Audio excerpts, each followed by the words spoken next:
we consider the American president to be a criminal, both for the casualties, for the damages, and for the accusation he made against the Iranian nation.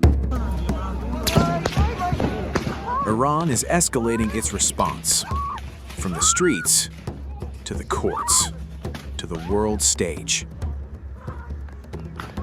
Tehran says it is now collecting evidence for legal action against the United States and Israel, accusing them of committing crimes during what officials describe as a 12-day war.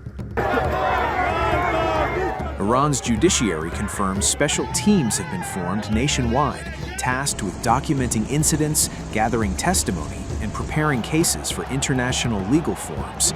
The message from Tehran is clear. This will not stop at statements. Iran's prosecutor general has vowed to pursue what he calls the aggressors until, he says, they are convicted and punished. As the legal push intensifies, Iran is also tightening control at home. State television says authorities have cut off around 40,000 Starlink satellite internet terminals, accusing the United States and Israel of using satellite networks to fuel unrest inside the country. According to Iranian officials, those connections were linked to what they describe as hostile operations, part of a broader campaign of destabilization. Protesters, however, tell a different story, saying their anger is rooted in economic collapse, political frustration, and a currency in free fall. But Tehran is rejecting that narrative outright. A senior advisor to Iran's supreme leader has now warned that the unrest is not just about Iran, but a plot against the entire region. In a phone call with Iraq's former prime minister, Ali Akbar Velayati said, "The protests were part of a wider plan by the United States and Israel, one he claims the Iranian people have already defeated." He said the fight is far from over, vowing that resistance against what he called the Zionist regime and Washington will only intensify.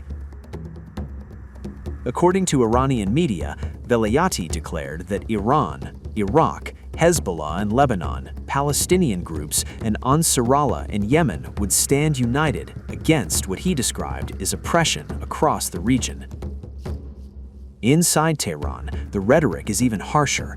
Iran's judiciary chief has directly accused the United States and Israel of orchestrating the unrest, calling them criminals who must be prosecuted.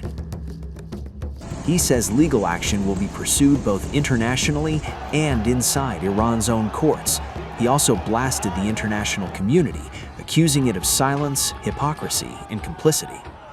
Deterrence of these actions, those who instigated these riots, who brought about all this damage and martyred these innocent people, whether it was the one who issued the call and invitation or the one who provided support, who gave financial backing, who offered propaganda support, or who supplied weapons, whether it is America, or whether it is the regime, or whether it is their mercenaries, all of them are criminals. So each one, according to their specific actions, must be prosecuted.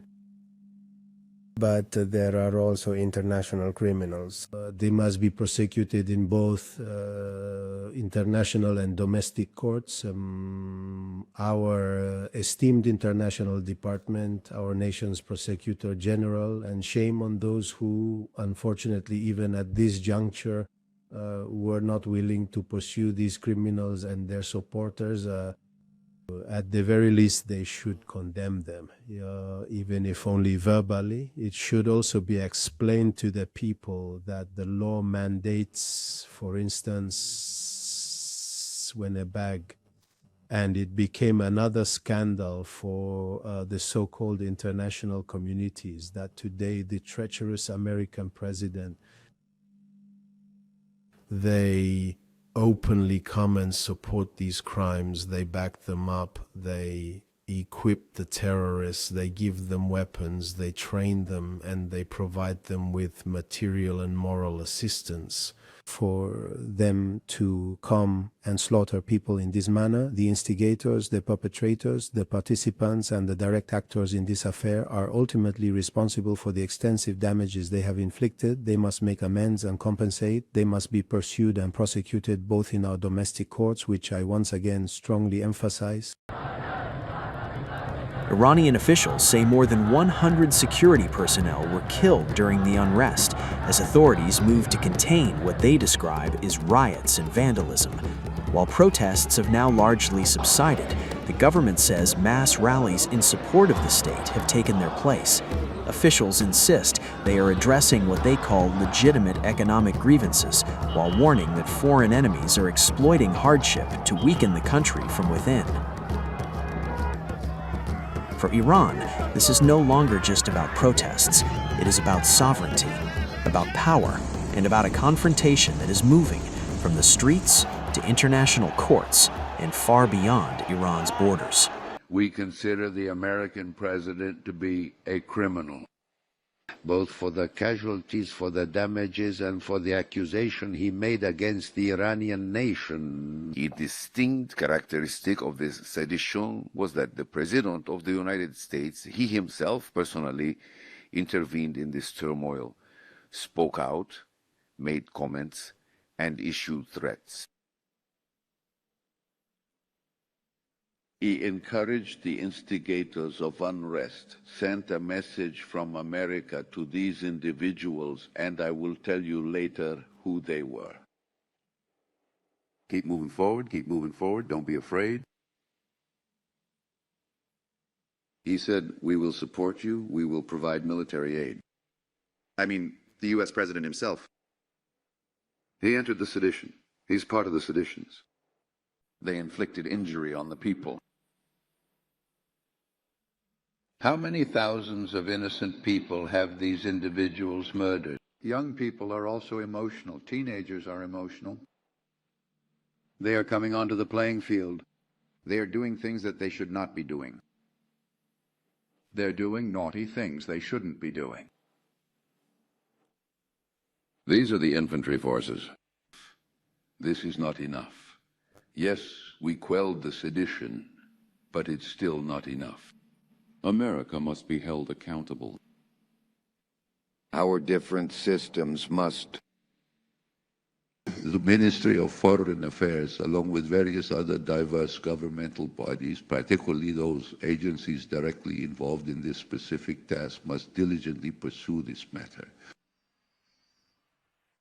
We are not leading this country into a war.